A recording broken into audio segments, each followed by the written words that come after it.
네, 안녕하세요. 4월 24일 목요일 짱목과 말씀수다의 시간입니다.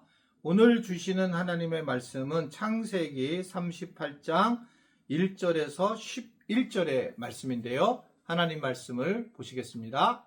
창세기 38장. 그 후에 유다가 자기 형제들로부터 떠나 내려가서 아둘람 사람 히라와 가까이 하니라. 유다가 거기서 가나안 사람 수아라 하는 자의 딸을 보고 그를 데리고 동침하니 그가 임신하여 아들을 낳음에 유다가 그의 이름을 에리라 하니라.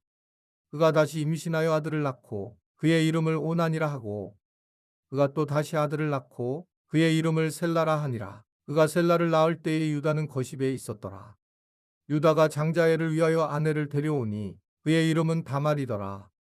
유다의 장자 엘이 여호와가 보시기에 악함으로 여호와께서 그를 죽이신지라. 유다가 오난에게 이르되 내 형수에게로 들어가서 남편의 아우된 본분을 행하여 내 형을 위하여 씨가 있게 하라. 오난이 그 씨가 자기 것이 되지 않을 줄 알므로 형수에게 들어갔을 때에 그의 형에게 씨를 주지 아니하려고 땅에 설정하매 그 일이 여호와가 보시기에 악함으로 여호와께서 그도 죽이시니 유다가 그의 며느리 다말에게 이르되 수절하고 내 아버지 집에 있어 내 아들 셀라가 장성하기를 기다리라 하니 셀라도 그 형들같이 죽을까 염려함이라. 다말이 가서 그의 아버지 집에 있으니라.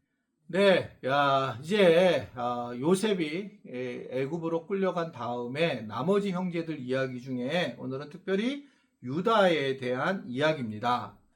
유다는 이제 가나안 여인 수아를 아내로 삼게 됩니다.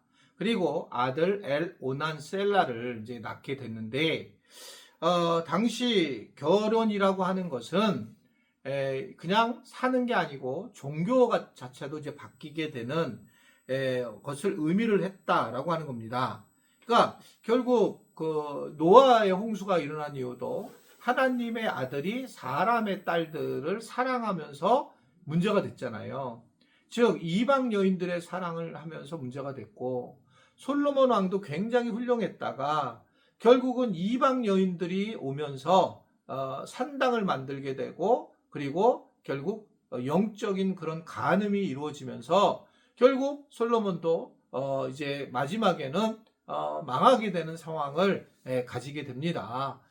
죄를 범하게 돼요. 모든 그 유다 왕이든지 또는 모든 또한 이스라엘 왕들 자체가 그런 일들을 계속 겪는 것이 성경의 이야기잖아요. 근데 여기서도 마찬가지 결혼이라고 하는 것 자체가 굉장히 중요하다는 것은 하나님을 혼합 종교로 만들지 말라는 내용의 이야기지 결혼 이야기야만을 얘기하는 것이 아니라는 겁니다. 즉, 이 지금 상황에서 결국은 이 결혼을 해서 우상하고 그리고 이방 종교가 함께 오면서 순결한 하나님 앞에서만 살아야 하는데 그렇지 않고 여러 가지 이야기를 함께하게 되는 것을 보게 되는 거죠.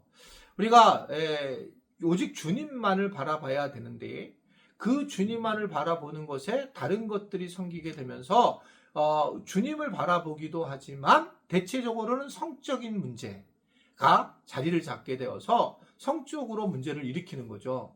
그러니까 우리가 홈리와 비느하스 이야기도 성전에 있는 여인들과 결국 혼적인 문제를 가르면서 바알 종교가 자리를 잡게 되고 그러면서 문제가 되고 심각하게 죽음을 당하는 그런 경험을 갖게 되잖아요.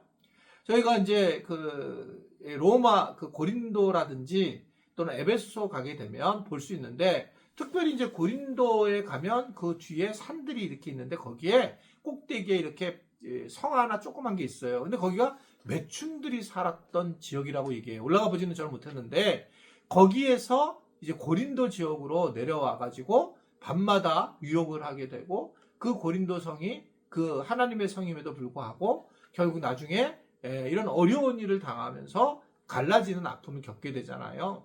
이런 것들이 결국은 교회의 혼합주의가 들어오게 되면 복음 자체가 순수한 복음이 없어지게 되고 자기 생각에 옳은 대로 살아가는 상황이 된다라고 하는 것들을 이제 이야기를 하고 있다라고 하는 것을 볼 수 있습니다. 여하튼 이 유다는 이 엘과 다말을 결혼시키죠.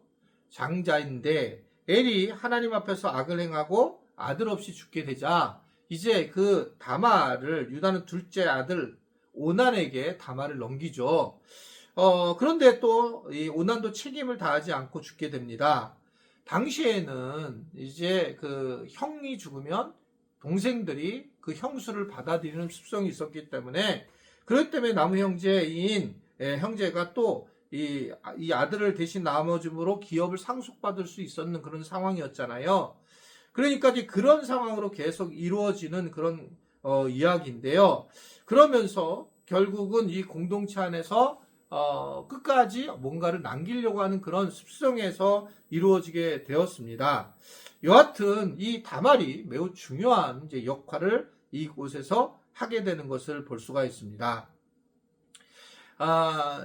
이 결국 하나님을 믿었던 형제들 간에서 이 요셉은 이제 이 애굽으로 가서 총리가 되는 준비를 하고 있었고 그 당시에 아마 요셉도 그 감옥에 갇히면서 여러 고난을 당하고 있을 터였을 거예요.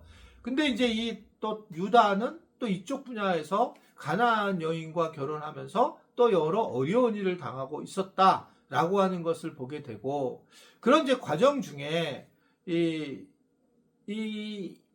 요셉은 성경을 창세기를 보면 더 그는 하나님이 오히려 형통하게 하심으로 그 감옥이지만 오히려 더 많은 사람들에게 사랑을 받았다 이렇게 얘기를 하고 있지만 이 유다는 비록 감옥이 아니라 세상인을 살았지만 마치 감옥에 산 것처럼 그는 자기의 아들들이 다 죽는 그런 아픔을 겪게 되는 그런 과정에 있었다라고 하는 것을 이야기를 합니다.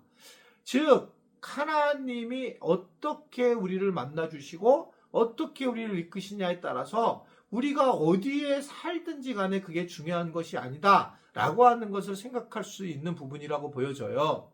우리는 매일 장소를 가지고 살아가죠. 그래서 누군가는 1년 살기, 한 달 살기를 가서 어디 가서 하는데 그럼 진짜 행복하냐? 물론 행복할 수도 있겠죠.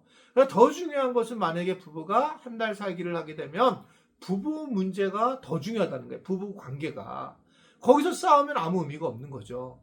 그러니까 어디든지 간에 장소라기보다 하나님이 어떻게 함께 하시냐 이 부분이 매우 중요하다라고 하는 것들을 생각할 수가 있습니다. 하나님과의 관계가 어떤 것보다 중요하다는 거예요. 우리는 자꾸 조건적인 것들을 생각하고 우리는 뭔가 우리의 환경을 생각하지만 하나님 이 존재를 우리가 아는 것이 얼마나 중요한가 이것을 우리에게 계속적으로 말씀을 하고 있습니다. 살면서 어려운 일 당하는 분들 많이 계시죠. 그런데 중요한 건 내가 하나님을 믿고 살아가느냐 하나님을 의지하고 살아가느냐가 훨씬 중요하고 그럼 그 결과는 우리가 내일 보겠지만 유다는 심각한 상황이 되지만 이 요셉은 애굽의 총리로 세워지는 은혜를 경험하게 되잖아요. 시간이 지나면 알 수가 있다는 겁니다. 그래서 우리가 환경보다 하나님을 의지하는 그런 믿음의 사람들이 우리 모든 지체들이 될 수 있기를 바랍니다. 기도할게요. 하나님 아버지 오늘도 감사합니다. 하나님 말씀을 바라보게 하시고 주님을 의지하게 하심을 감사합니다. 하나님 우리가 이 땅에 살면서 무엇보다 하나님만을 바라보고 환경을 넘어설 줄 아는 은혜들을 누릴 수 있도록 도와 주옵소서. 예수님의 이름으로 기도드리옵나이다. 아멘.